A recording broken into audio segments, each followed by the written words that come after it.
Stablecoins are designed to maintain a stable value, which means they are not subject to the volatility of other cryptocurrencies. This stability provides the convenience and privacy of cryptocurrency transactions while offering the stability of fiat currency.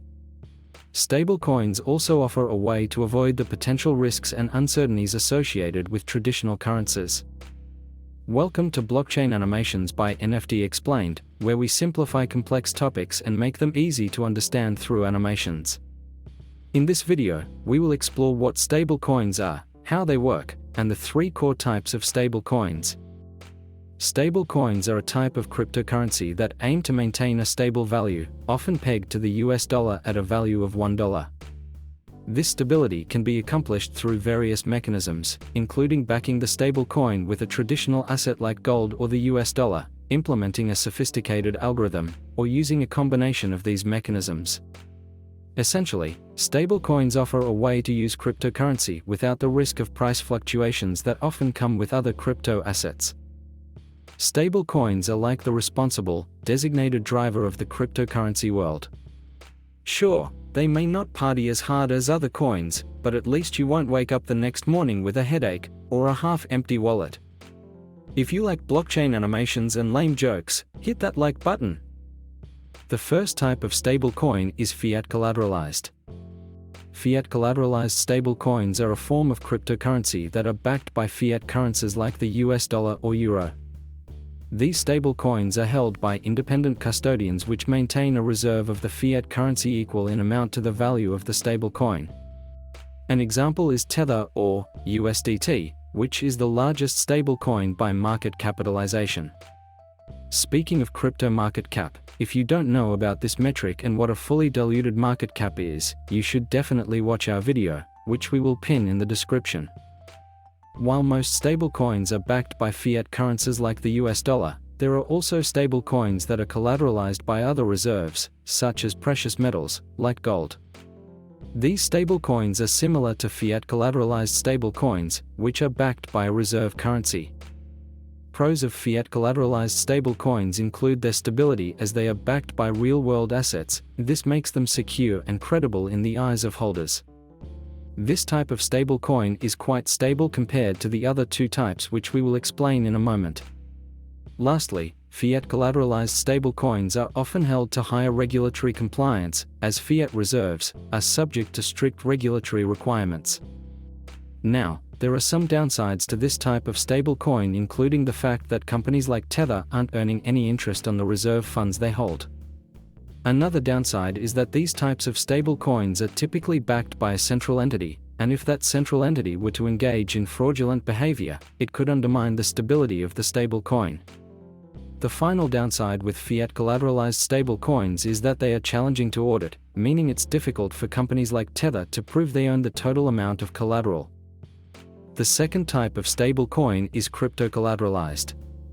Crypto-collateralized stablecoins are a type of stablecoin that are backed by cryptocurrencies instead of traditional assets like fiat currency. Because the reserve cryptocurrency may be volatile, these stablecoins are often over-collateralized, meaning the reserves held exceed the amount of stablecoin in circulation. DAI is an example of a crypto-collateralized stablecoin that's backed by a mix of fiat-collateralized cryptocurrencies, like USD Coin or USDC, and other cryptocurrencies like Ethereum. DAI's reserves are over 150% of its circulating value to account for the potential volatility of the reserve assets. DAI is also an algorithmically backed stablecoin, which we have a full video on. How DAI and its algorithm works will be linked at the end of this video and pinned in the comments below. The pros of crypto-collateralized stablecoins are that they are typically decentralized, meaning they can be transferred peer-to-peer without the need for a centralized authority. This makes them more resilient to government regulation or intervention. Crypto-collateralized stablecoins are usually more transparent relative to other stablecoins, as the underlying cryptocurrency assets are visible on the blockchain. Additionally, this type of stablecoin often provides higher yields. Stablecoin yields are a topic we will thoroughly cover in the future, so make sure to subscribe. This is a process where investors can participate in yield farming programs, involves depositing stablecoins into a liquidity pool, which is then used to facilitate cryptocurrency trading on the platform. In return, investors earn interest on their deposited stablecoins. This can be a great strategy for earning passive income, but there are risks involved. Speaking of risk, crypto-collateralized stablecoins do have some downsides. These types of stablecoins can be more volatile as the value of the reserves for this type of stablecoin could fluctuate rapidly. These types of stablecoins could potentially have counterparty risks, meaning that the reserve being held could be hacked, and if the stablecoin is not fully backed, this could lead to a loss for investors. Additionally, these stablecoins may face more regulatory scrutiny. The third and final type of stablecoin is algorithmically backed. Algorithmic stablecoins are based on pre-programmed formulas that may or may not have reserve assets. This form of stablecoin uses a formula to ensure that supply and demand are automatically adjusted to always aim for $1. This is facilitated through smart contracts. Algorithmic stablecoins that don't have any reserves, like Terra Luna, unfortunately don't have anything to fall back on during times of crisis. Not all algorithmically backed stablecoins are like Luna, and this type of stablecoin has some advantages, including being very easy to audit through examining the smart contract code. Additionally, this type of stablecoin is often considered to be more flexible with regards to supply and demand, as adjustments can easily be made to maintain stability.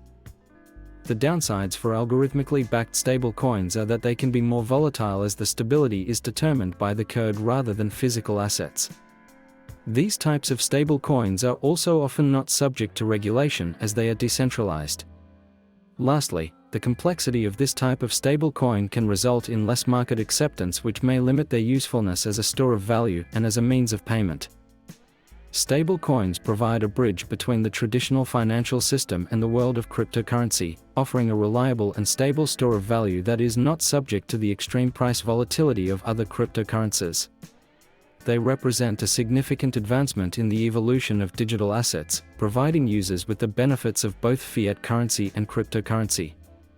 As always, if you are putting any money into stablecoins, make sure to do your own research. We want to thank you for learning with blockchain animations by NFTexplained, and we highly recommend you check out our video on DAI, which will be linked here. We hope you learned something new, and we hope you subscribe and continue learning.